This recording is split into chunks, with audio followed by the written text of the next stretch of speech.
So in this episode of Tokyo Ghoul, we do get to see the more humane side of the ghoul lifestyle.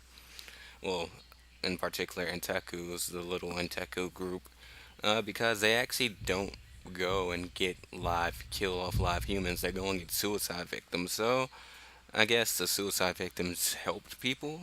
They didn't help themselves, of course, but they helped them. And Kaneki was being an idiot. Like, who leans over railing like that? He fell off. That was I honestly thought it was funny, and then I guess I don't know. Maybe he's learning how to use his Google powers, or maybe it's Rize from the other side on helping him. Because those things, if he didn't have those little weird powers, he would have definitely died right there. But this episode was set up in general. The CCG, we get to see them, and they're learning things about the ghouls, and they're planning on going on all out war, which is going to be interesting when it does happen. If you have seen the promotional video for Tokyo Ghoul, you do know that those two guys, the one with the weird eye and the other one who goes with them everywhere, his little partner, I can't remember their names. I'm horrible with names in the show, but they both have some really weird weapons. If anything, the guy with the weird eye, his weapon reminds me of Renji's Shikai from Bleach. But that's beside the point. The little girl, Hanami, I think that's her name. I can't remember names, but Kaneki walked in on her eating meat and, well, human meat. They censored it off. Oh well, I don't. The censors are just there. I don't mind them, I guess, but it's getting a little bleh. I mean, it is just meat. Of course, it's human meat, but a lot more worse things could be shown than that. But that's beside the point. He walks in and he goes downstairs, and the guy's like, "Oh, girls don't like them being walked in on, especially when they're well, ghouls don't like having people walk in on them when they're eating, especially girls." I'm like, I guess that's another plot aspect. I guess or maybe it's just something for this episode. It's really weird.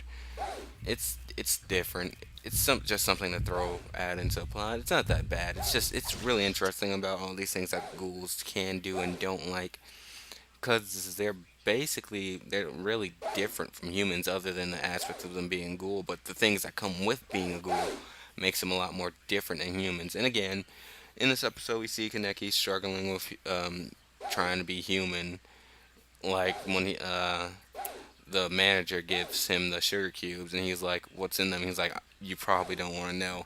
So yeah, he's still struggling with his humanity, especially when he sees a suicide victim, and then he sees the guy praying, I guess, and then he's starting to notice that ghouls aren't always so bad. But in between all this, those two doves is what they call them. They're over there destroying everybody with suitcases. Like all they're doing is whipping their suitcase at them, and they're killing ghouls. When they first killed off the two ghouls, well, killed one, didn't kill the other. I knew when I saw him only cut his chest. I was like, he's not dead. There's no way he's dead, because Nishiki took all those hits from Kaneki, and he didn't die, which we found out in this episode that he was still in the hospital recovering, even though he was.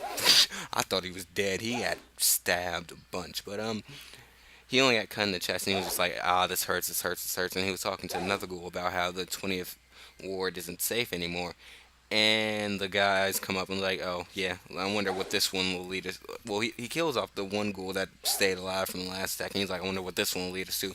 So they are using the ghouls tactically to have them go tell other ghouls and find other ghouls. So I guess they're just following them and seeing if they can find out what that thing is, that little wrench looking thing is.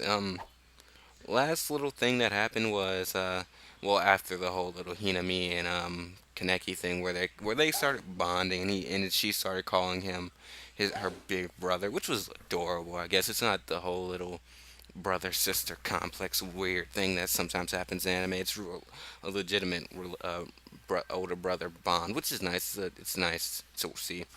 But the fancy guy walks in, and the door closes right behind him. Things I think the fancy guy is, because in the episode, the CCG are talking about the binge eater, the Jason, and the gourmet. for some reason, because the guy's so fancy, I'm thinking that he's the gourmet. Like gourmet foods are normally they're better than normal foods. Period. And dude's dressing fancy, and I'm guessing he's a ghoul because when he came in there, he smelled the place, and I don't know why. That just made me think he's a ghoul.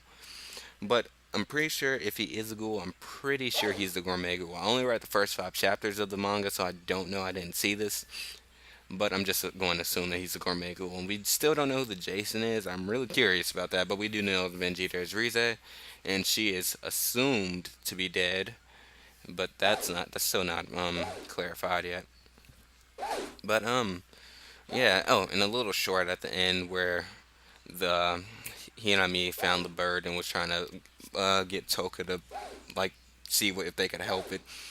That was funny. Like these shorts at the end of the episode are pretty funny. They're nice to watch. But the one thing about the short that I found weird is like, or we Toka said, or we could deep fry it. You're a ghoul. You can't eat meat. You don't like that. Eh, Either way, it was a good episode. It seemed more like setup, if anything. But yeah, if you enjoyed this review or you want to say something that you saw in the episode that I maybe didn't point out, comment it. And if you liked the video, if you enjoyed watching it, like it and subscribe. Thanks.